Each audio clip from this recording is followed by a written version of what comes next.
Olá! Nesta videoaula de hoje falaremos sobre a equação do fluxo de calor. Então nós observaremos quando temos um sistema com uma barra metálica onde você tem a condução de calor de uma extremidade aquecida para o outro lado desta barra. Então nós vamos determinar a equação diferencial que rege o aquecimento dessa barra e vamos resolver esta equação diferencial.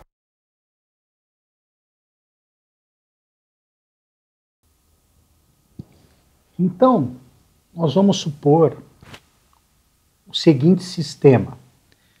Nós temos uma barra condutora de altura A, comprimento L, isolada termicamente nas duas extremidades, onde nós aqueceremos essa barra em uma das extremidades. No primeiro momento, a expressão para a condução do calor nesse sistema seria dada simplesmente pela diferença de temperaturas e a distância entre uma extremidade e outra desta barra. O que nós temos aqui é que quando você aquece uma barra em uma extremidade, você tem que o calor vai se distribuindo dessa extremidade até a outra extremidade desta barra. Então nós vamos supor primeiramente que essa condução é em uma direção.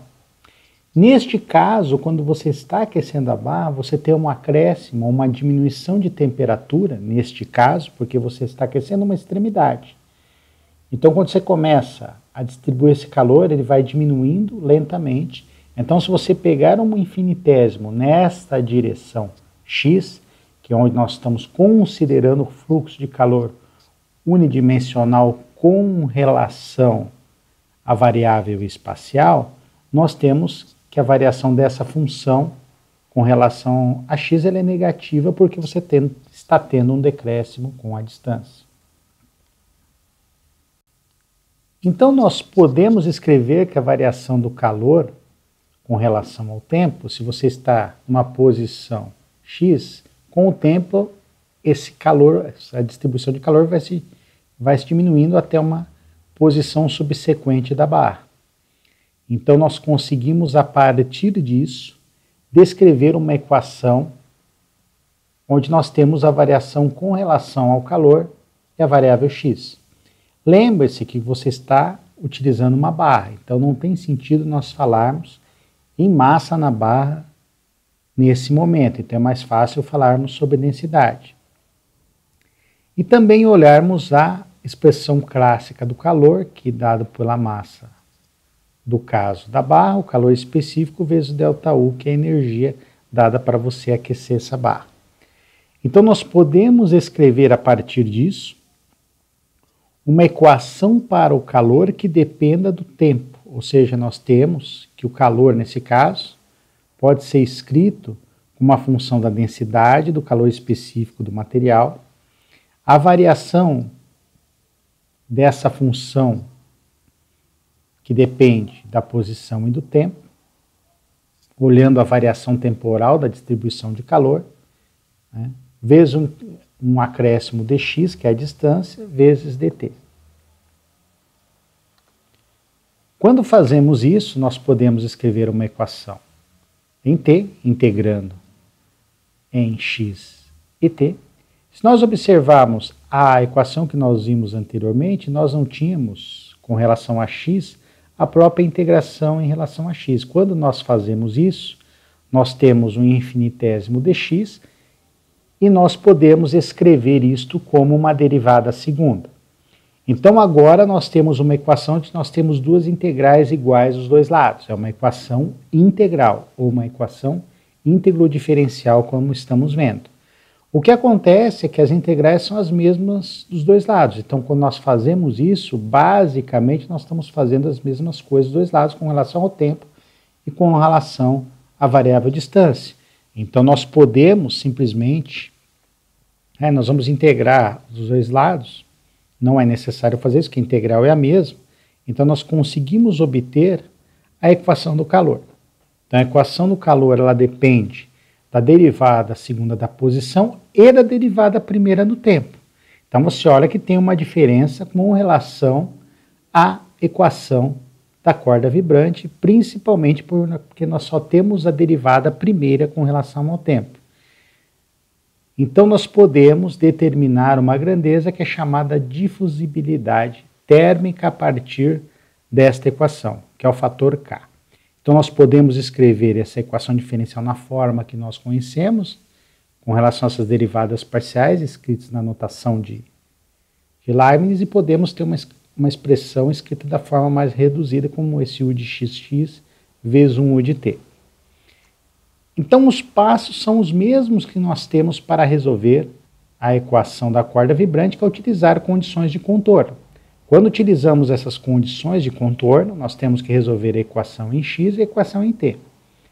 A equação em x nos diz o quê?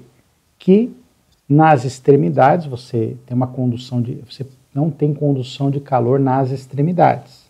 Ou seja, a temperatura é constante numa das extremidades dessa barra.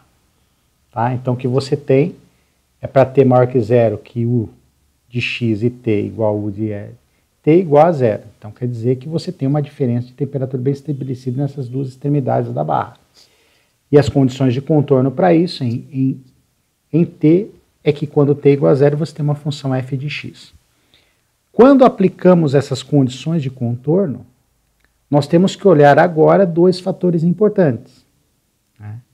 Nós temos raízes parabólicas, que são reais idênticas, ou elípticas, que são raízes complexas, como falei para o caso da corda vibrante, com soluções periódicas. Fazendo isso, nós conseguimos determinar para x, tá? Se nós supormos que beta igual a zero, isso não tem interesse físico, beta maior que zero é uma solução que também é uma solução que nós chamamos matematicamente trivial, porque só vai existir se A é igual a B igual a zero.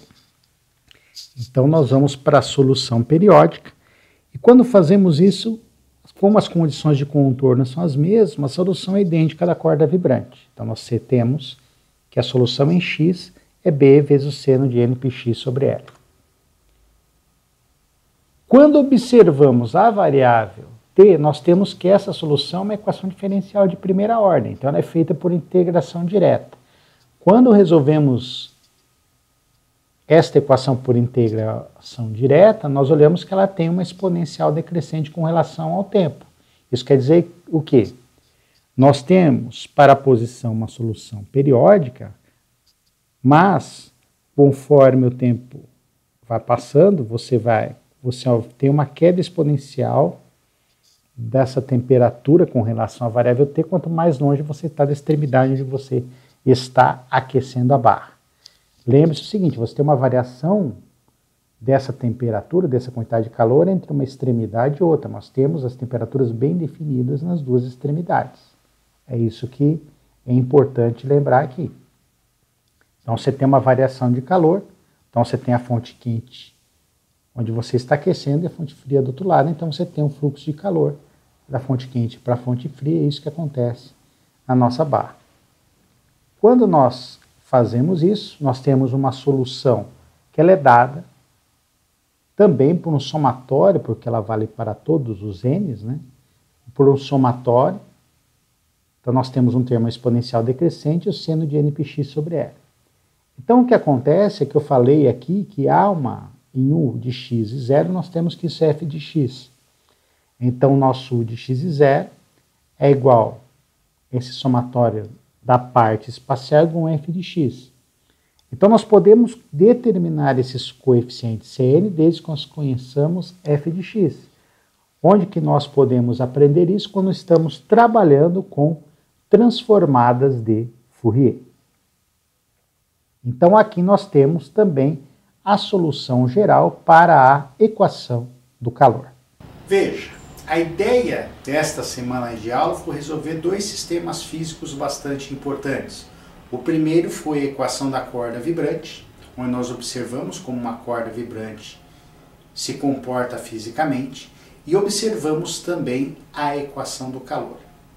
Então, na próxima semana, nós continuaremos tratando da base do nosso curso, onde nós trabalharemos com mais sistemas físicos, onde obteremos soluções importantes. Então, estudem bem a equação da corda vibrante, a equação do calor, e até a nossa próxima semana.